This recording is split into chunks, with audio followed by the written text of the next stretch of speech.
ones, welcome to another episode of Campus Search. അപ്പോൾ നമ്മൾ ഇത്രയും നാൾ കോളേജസിനെ കുറിച്ചിട്ടും കോഴ്സുകളെ കുറിച്ചിട്ടും ഒക്കെ സംസാരിക്കുന്നുണ്ടായിരുന്നു. പക്ഷേ എങ്ങനെ കോളേജസ് സെലക്ട് ചെയ്യണമെന്ന് നമ്മൾ ഇതുവരെ സംസാരിച്ചിട്ടില്ല അല്ലേ? ശരിക്കും നിങ്ങളുടെ +2 ശേഷം ഭയങ്കര വൈറ്റൽ ആയിട്ടുള്ള ഒരു കാര്യമാണ് ഏത് കോളേജിലേക്ക് പോകണം, ഏത് കോളേജ് ചൂസ് ചെയ്യണം എന്നൊക്കെ. ശരിക്കും നിങ്ങളുടെ ലൈഫിൻ്റെ തന്നെ ഒരു ടേണിംഗ് പോയിന്റ് ആവാൻ നല്ല സാധ്യതയുള്ള ഒരു പോയിന്റ് ആണ് ഇതെന്ന് പറയുന്നത്. So it's very important to choose the best colleges.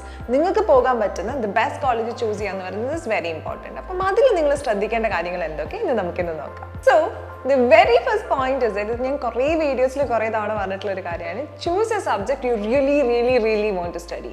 നിങ്ങളുടെ പാരൻസ് പറഞ്ഞതുകൊണ്ട്, റിലേറ്റീവ്സ് പറഞ്ഞതുകൊണ്ട്, ആരും പറഞ്ഞതുകൊണ്ട് ഒരു കോഴ്സ് ചൂസ് ചെയ്യാതെ നിങ്ങൾക്ക് വേണം, നിങ്ങൾക്ക് പഠിക്കണം എന്ന് ആഗ്രഹിക്കുന്ന കോഴ്സ് മാത്രം ചൂസ് ചെയ്യുക. The second point is that നിങ്ങൾക്ക് തന്നെ അറിയാമായിരിക്കുമല്ലോ നിങ്ങൾക്ക് +2 ഏകദേശം എത്ര നന്നായിട്ട് എക്സാം എഴുതാൻ പറ്റിയിട്ടുണ്ട്, ഏത് റേഞ്ചിൽ നിങ്ങൾക്ക് മാർക്സ് കിട്ടും എന്നുള്ളത്. അപ്പോൾ നിങ്ങൾ റിസൾട്ടിന് വേണ്ടിയിട്ട് ലാസ്റ്റ് മിനിറ്റിൽ വെയിറ്റ് ചെയ്യാതെ അതിന് മുമ്പ് തന്നെ നിങ്ങൾക്ക് വേണ്ട കോളേജസും അതിൽ അവിടുത്തെ ഫെസിലിറ്റീസും അവിടുത്തെ ഫാക്കൽറ്റീസും ഒക്കെ ഒന്ന് റെഫർ ചെയ്ത് വെക്കുക. നിങ്ങൾക്ക് ഏത് സബ്ജക്റ്റിനാണ് പോകേണ്ടത്, ആ സബ്ജക്റ്റിന് ഏറ്റവും ബെസ്റ്റ് കോളേജസ് ഏതൊക്കെയാണ്, നിങ്ങളുടെ മാർക്സ് വെച്ചിട്ട് നിങ്ങൾക്ക് കിട്ടാൻ സാധ്യതയുള്ളത് ഏതൊക്കെ കോളേജസിലാണെന്നൊക്കെ ഒന്ന് നേരത്തെ റെഫർ ചെയ്തിട്ട് അതിനനുസരിച്ചിട്ട് പ്ലാൻ ചെയ്യുക. ലാസ്റ്റ് മിനിറ്റ് റഷ് മാക്സിമം ഒഴിവാക്കുക. മൂന്നാമത്തെ പോയിന്റ് എന്താണെന്ന് വെച്ചാൽ കോളേജ് വെബ്സൈറ്റ് മാത്രം ബ്ലൈൻഡ് ആയിട്ട് വിശ്വസിക്കാതിരിക്കുക. കാരണം കോളേജ് വെബ്സൈറ്റിൽ അവർക്ക് വേണ്ട കാര്യങ്ങളായിരിക്കും അവർ അപ്ലോഡ് ചെയ്തിട്ടുണ്ടാവുക.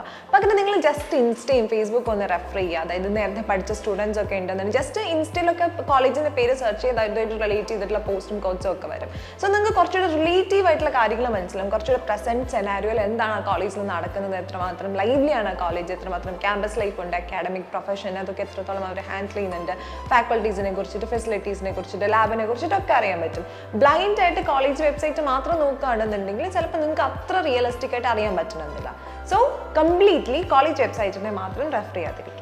ഫോർത്ത് പോയിന്റ് എന്ന് പറയുന്നത് നിങ്ങൾക്ക് കോളേജിൽ ഏതെങ്കിലും ഒരു സ്റ്റുഡൻറ്റിനെ കോൺടാക്ട് ചെയ്യാൻ പറ്റുന്നുണ്ടെങ്കിൽ നേരത്തെ ഒന്ന് കോൺടാക്ട് ചെയ്യുക. ജസ്റ്റ് അവ എന്താണ് കോളേജ് എന്നൊക്കെ ഒന്ന് മനസ്സിലാക്കി വെക്കുക. അതുപോലെ അവിടുത്തെ ഫാക്കൽറ്റീസിനെയും ഫെസിലിറ്റീസും ഒക്കെ എന്താണെന്നൊക്കെ പഠിക്കുന്ന സ്റ്റുഡൻസോ അല്ലെങ്കിൽ പഠിച്ച് പാസ് ഔട്ട് ആയവരോ അങ്ങനെ ഫോമർ സ്റ്റുഡൻസോ അങ്ങനെ ആരെങ്കിലും മതി. ജസ്റ്റ് ഒരു റീസെൻറ്റ് ഇയേഴ്സിൽ, അതായത് ഒരു മിനിമം ഒരു 2-3 വർഷത്തിനുള്ളിൽ പാസ് ഔട്ട് ആയ സ്റ്റുഡൻസ് ആയിരിക്കണം. അങ്ങനെയുള്ള കുറച്ച് റീസെൻ്റ് ആയിട്ട് പഠിച്ചിറങ്ങിയ സ്റ്റുഡൻസിനെയൊക്കെ ഒന്ന് കോൺടാക്ട് ചെയ്യുക. ജസ്റ്റ് കോളേജ് എന്താണെന്നുള്ളതൊന്ന് മനസ്സിലാക്കി വെക്കുക. അല്ലെങ്കിൽ നേരിട്ട് പോയി കാണാൻ പറ്റുന്നുണ്ടെങ്കിൽ നേരിട്ട് പോയി കാണുക. ഫെസിലിറ്റീസും ഫാക്കൽറ്റീസും ഒക്കെ ഒന്ന് നേരിട്ട് മനസ്സിലാക്കി വെക്കുന്നത് എപ്പോഴും നല്ലതായിരിക്കും. ദ വെരി ലാസ്റ്റ് പോയിന്റ് എന്ന് പറയുന്നത് never expect your college life to be what you expected in movies. നമ്മൾ ഈ സിനിമയിലൊക്കെ കാണുന്ന ലാഷ് പോഷ് ഭയങ്കര ഫ്രീ ആയിട്ട് നടക്കുന്ന ഒരു ക്യാമ്പസ് ലൈഫ് നിങ്ങൾ എക്സ്പെക്ട് ചെയ്യരുത്.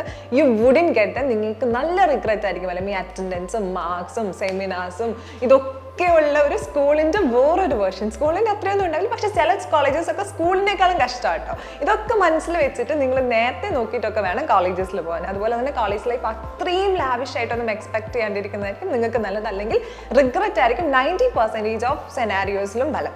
അപ്പം ഇതൊക്കെയാണ് എനിക്ക് ഇന്നത്തെ വീഡിയോയിൽ നിങ്ങൾക്ക് ഷെയർ ചെയ്യാനുള്ളത്. ഈ പറഞ്ഞതൊക്കെ എൻ്റെ റിയൽ ലൈഫായിട്ടും എൻ്റെ ഫ്രണ്ട്സിൻ്റെ റിയൽ ലൈഫായിട്ടും ഒക്കെ നല്ല സാമ്യമുള്ള കാര്യങ്ങളാണ്. അപ്പോൾ നിങ്ങൾ ഇതൊക്കെ ഒന്ന് ശ്രദ്ധിച്ചിട്ട് മാത്രം കോളേജസ് ചൂസ് ചെയ്യുക. കാരണം നിങ്ങളുടെ ഒരു 3-4 വർഷം എന്ന് പറയുന്നത് നിങ്ങൾ പഠിക്കാൻ പോകുന്ന കോളേജിലാണ്. അപ്പം അതെങ്ങനെ വേണമെന്ന് നിങ്ങൾക്ക് ചൂസ് ചെയ്യാൻ പറ്റും. നല്ല കോളേജസ് വേണം, നല്ല എക്സ്പീരിയൻസ് വേണം. അത് ആ എക്സ്പീരിയൻസ് എങ്ങനെയാവണമെന്ന് നിങ്ങൾക്ക് ഒരു 90% നിങ്ങൾക്ക് ചൂസ് ചെയ്യാൻ പറ്റും.